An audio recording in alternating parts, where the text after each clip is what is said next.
En 2016, Manuel Aeschlimann, le maire d'Asnières-sur-Seine, avait pour projet d'utiliser des drones de vidéoprotection pour renforcer la sécurité dans sa ville, déjà dotée de caméras de vidéosurveillance. Pour argumenter son projet, il a expliqué. Les différents dispositifs qu'on a mis en place donnent satisfaction, notamment la vidéoprotection fixe. Mais avec ce type de vidéo, on ne peut pas avoir accès aux coins, aux recoins, aux ruelles, aux bosquets, sur des cités qui sont plus compliquées à atteindre. Le projet de Manuel Aeschlimann a été refusé par le préfet des Hauts-de-Seine. En France, ce type de drone de surveillance dans les villes n'est pas encore autorisé et provoque beaucoup de débats. Pourtant, à l'étranger, cette technologie est davantage utilisée. Au Brésil, des drones ont survolé certains matchs de la Coupe du Monde en 2014 pour assurer la sécurité dans les stades. Ils donnent une vision plus générale aux forces présentes.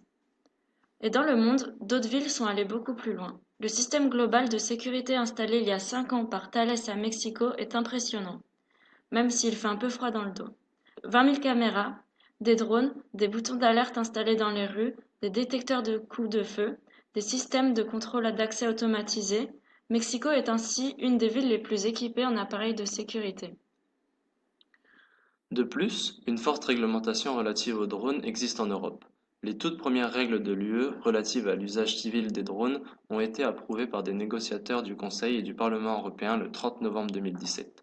Les principales règles sont les suivantes. Les drones et les exploitants de drones doivent être enregistrés. Il faut respecter la hauteur de vol maximum. Elle est de 150 mètres et ce, même si le drone peut voler jusqu'à 300 mètres de hauteur. Il faut respecter la vie privée des autres, c'est valable même lorsque l'on est dans son jardin. Il faut penser à ses voisins. Le système de vidéoprotection mobile est donc soumis aux mêmes contraintes réglementaires que le système de vidéoprotection fixe. Cette carte montre les zones vertes où il n'y a pas d'interdiction, mis à part l'interdiction de voler à plus de 150 mètres du sol. Les zones rouges représentent les zones où il est complètement interdit de faire voler un drone. Enfin, les zones oranges représentent les zones où il est interdit de voler à plus de 30 mètres. Malgré toutes ces réglementations, l'utilisation des drones reste difficile à encadrer.